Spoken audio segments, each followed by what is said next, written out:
Hello, and welcome to Productivity in Prose, a podcast about making the most of your writing time and honing your craft. Whether you're a seasoned author or a new writer, this podcast offers helpful tips to maximize your writing time, increase your writing productivity, and tackle the sometimes tough aspects of the writer life.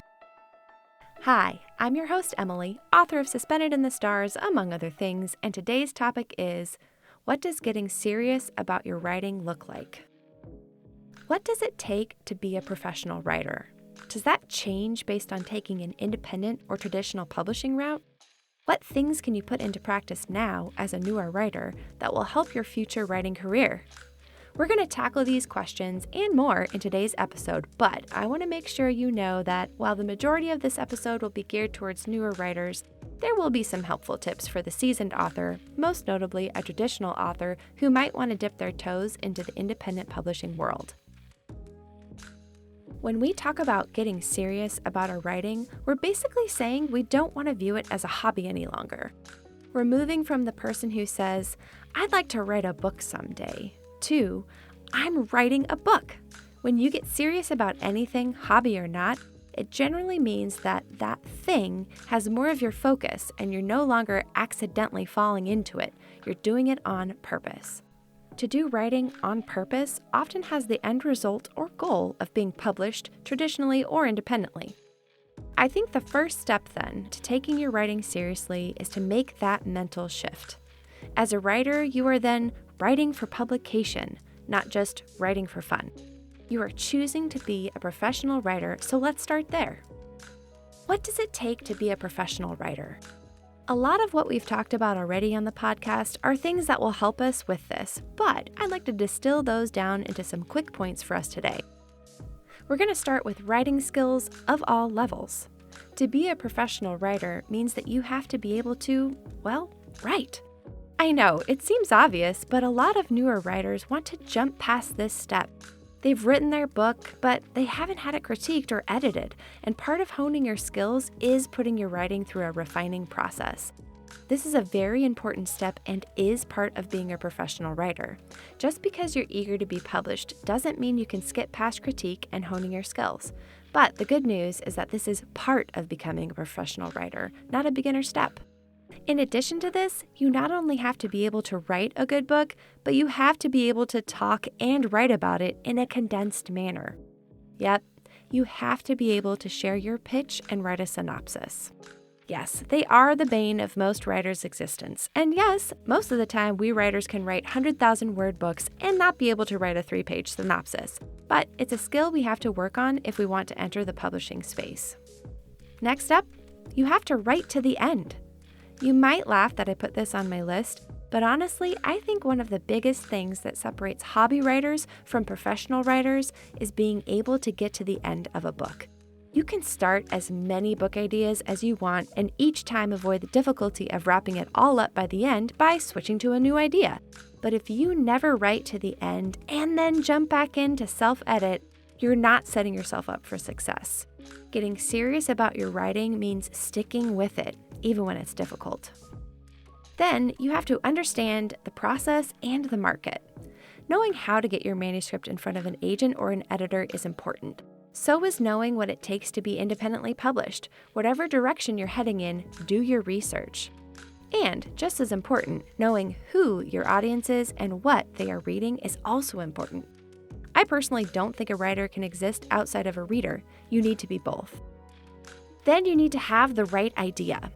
So this is part of knowing your market, but making sure that your idea is high concept enough, which basically means easily understood, is a big part of being a professional writer. Yes, you can have a great idea and want to write it, but if either the way you're writing it or the concept itself is not clear, you might have to change things or even move on to a new idea. I'd go back and take a listen to my bonus episode, Words on Publishing, if you're not sure what I mean here. Next up is organization. While you may not be a plotter, totally fine, you do need to have a bit of organization under your belt. Whether that's keeping track of where your manuscript is being submitted, agent-wise, or having all the details hammered out and ready if an editor is interested, this is part of being a professional. It's even more important if you're going into the independent space, since there are a lot more details to juggle there. And then finally, tenacity and patience. Yep, we're back to this again. But especially in traditional publishing, you'll need to be tenacious and patient. It can take up to 6 months, sometimes longer, to hear back from an editor with a large pile of manuscripts to go through. And then it can take even longer for the book to be put into production if it's accepted. As an indie, you can have less patience, but you need to keep publishing books if you're going to be successful as an indie, and that can take time. As far as the differences between the independent and traditional routes to publishing, a lot of them are similar, as I've noted already. However, there are a few differences to point out when talking about getting serious about your writing. Under the traditional route, if you're going that route, you're likely going to need to have your sights set on an agent.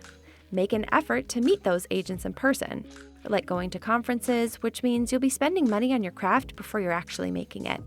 You'll also need to consider whether the idea you're writing is the right one, and if not, write another book. And finally, you'll need to work on your social media and online presence to increase your reach. Numbers aren't everything, but they are still important. Now, on the independent side, if you are going to take the indie route, you'll likely need to do extensive research in the indie market space and know how to publish, which basically means knowing things like exclusive versus wide, what cover designer and editor you want to go with, how you'll promote your books, and things like that. You'll need to learn how to talk about and market your own books. You'll have to set up your own publishing schedule and stick to it.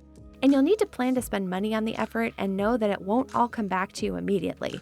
As with most businesses, you will likely exist in a deficit until you have published more books and are earning a better income. Now, some things that are true for both routes are you might need to let go of some things you've romanticized about writing, like feeling inspired to write. Sometimes the inspiration won't be there, but you'll need to write anyways.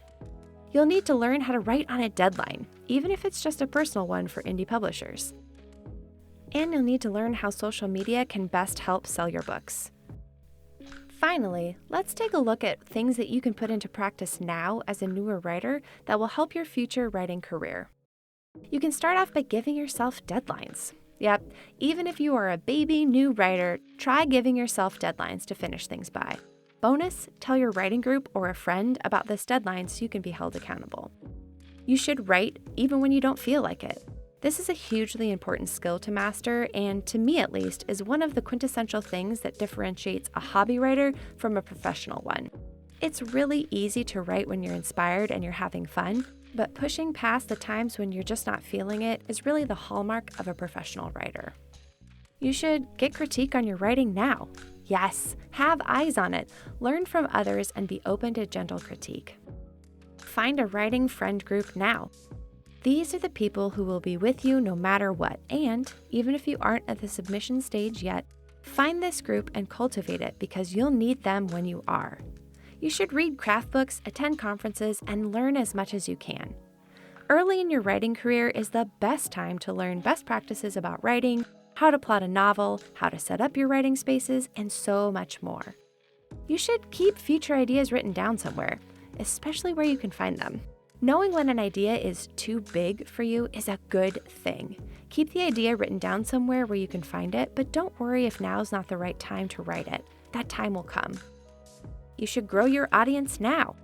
This is a hard one, but I've taught workshops about this, and I truly believe you can cultivate an engaged audience now, even if you don't have a book for them to buy yet.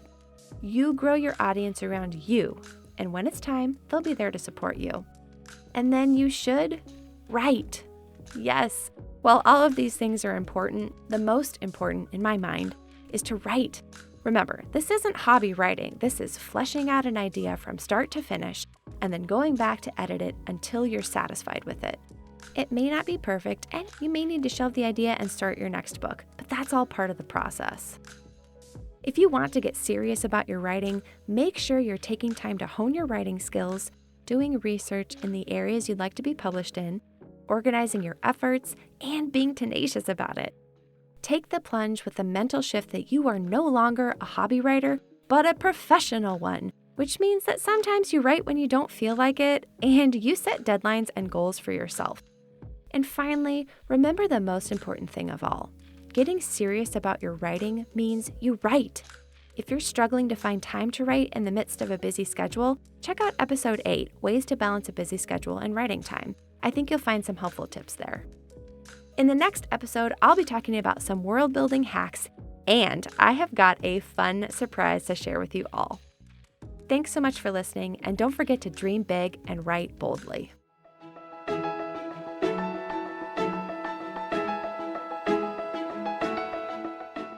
If you enjoyed this episode and you'd like to help support the podcast, please subscribe and leave a rating and review.